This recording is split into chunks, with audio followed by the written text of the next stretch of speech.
Bismillahirrahmanirrahim. Assalamualaikum warahmatullahi wabarakatuh.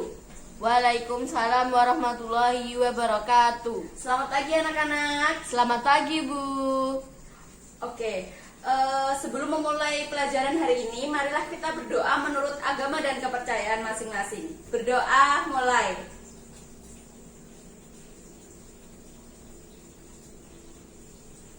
Berdoa selesai. Nah, oke, hari ini apakah ada yang tidak masuk? Ada, Bu. Oke, nanti Mbak Sekretaris bilang sama saya ya, siapa yang nggak masuk. Baik, Bu.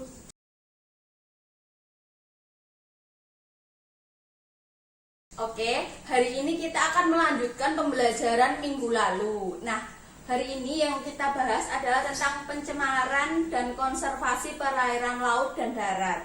Nah, seperti yang bisa kalian lihat di slide PPT,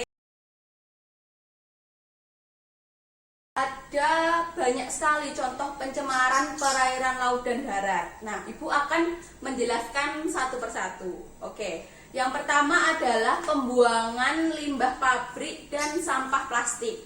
Seperti yang sudah kalian ketahui bahwa sekarang ini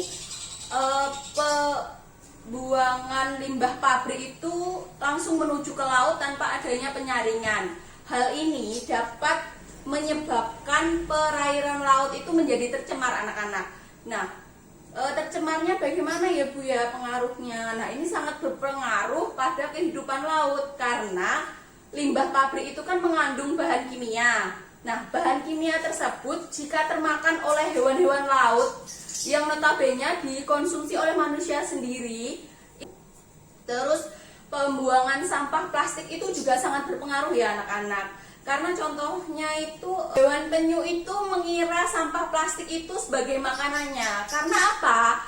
Karena makanan penyu itu ubur-ubur anak-anak. Nah, sedangkan sampah plastik itu jika terapung-apung di lautan itu menyerupai dengan ubur-ubur. Nah, kalau termakan penyu, lama-kelamaan mereka itu akan mati seperti itu.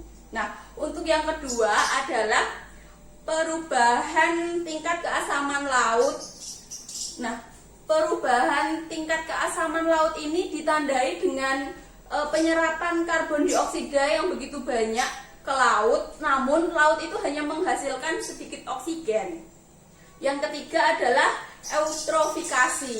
Nah, apa tuh eutrofikasi? Nah, eutrofikasi itu adalah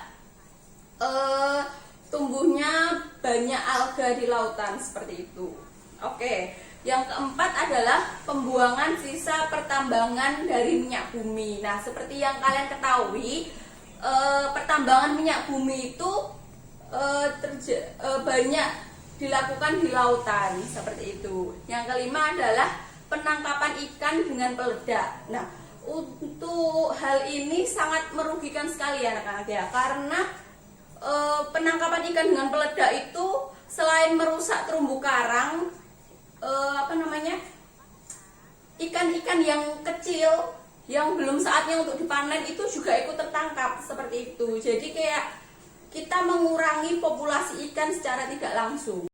Selanjutnya adalah konservasi perairan laut. Nah, apa sih konservasi perairan laut itu? Nah, konservasi perairan laut itu adalah perlindungan terhadap kawasan perairan dan kita mengelolanya dengan sistem zonasi untuk mewujudkan pengelolaan sumber daya ikan dan lingkungan yang berkelanjutan.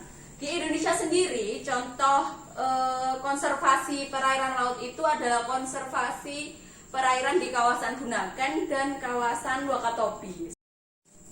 Baiklah, setelah Ibu menjelaskan tadi, Ibu ingin bertanya kepada kalian, apa sih yang dimaksud dengan eutrofikasi? Coba siapa yang bisa menjawab, angkat tangan ya. Saya Bu bisa menjawab. Eutrofikasi adalah di mana tumbuhan hijau seperti alga tumbuh secara berlebihan dan memenuhi perairan. Hal ini bisa diakibatkan dari pembuangan pestisida pada air laut atau air sungai. Oke, Denny, jawaban kamu tepat sekali. Ibu akan menambahkan nilai ya nanti.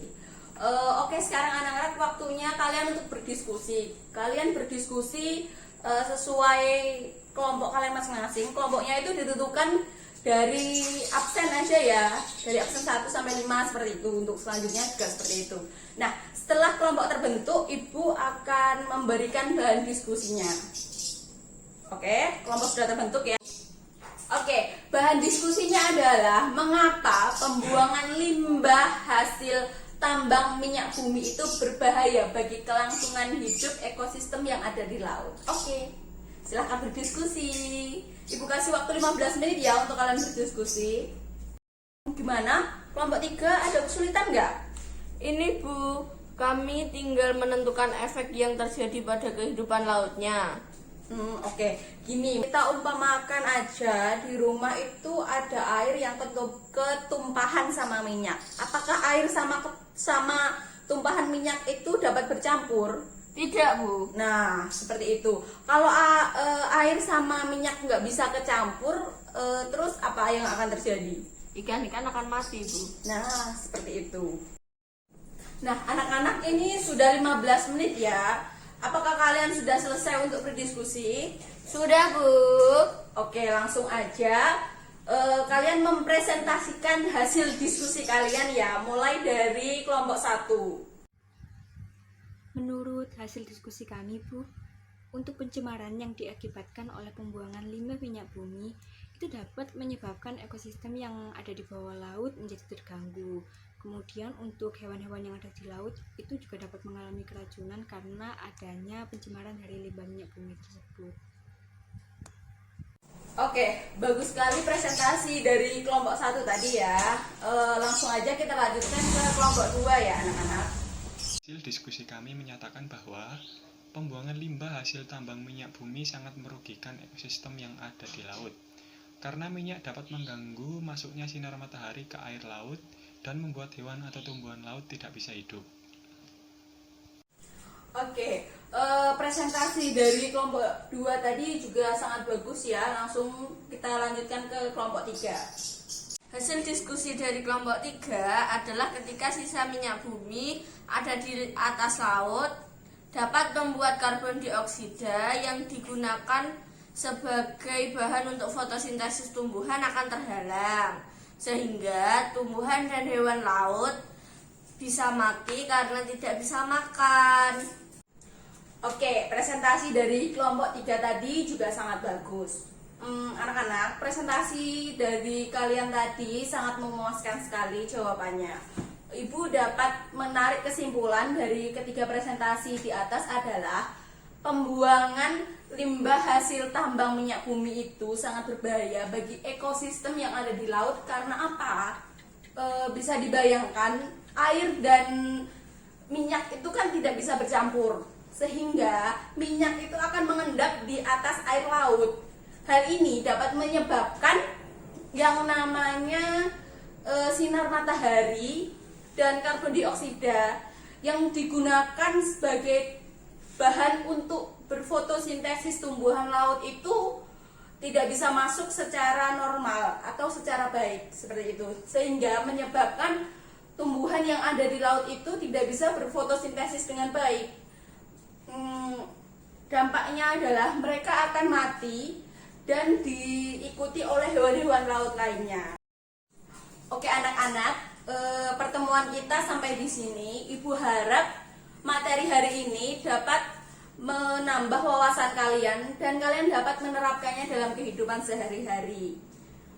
Ibu akhiri, wabillahi taufiq wal hidayah. Wassalamualaikum warahmatullahi wabarakatuh. Selamat pagi. Waalaikumsalam warahmatullahi wabarakatuh. Terima kasih banyak Bu.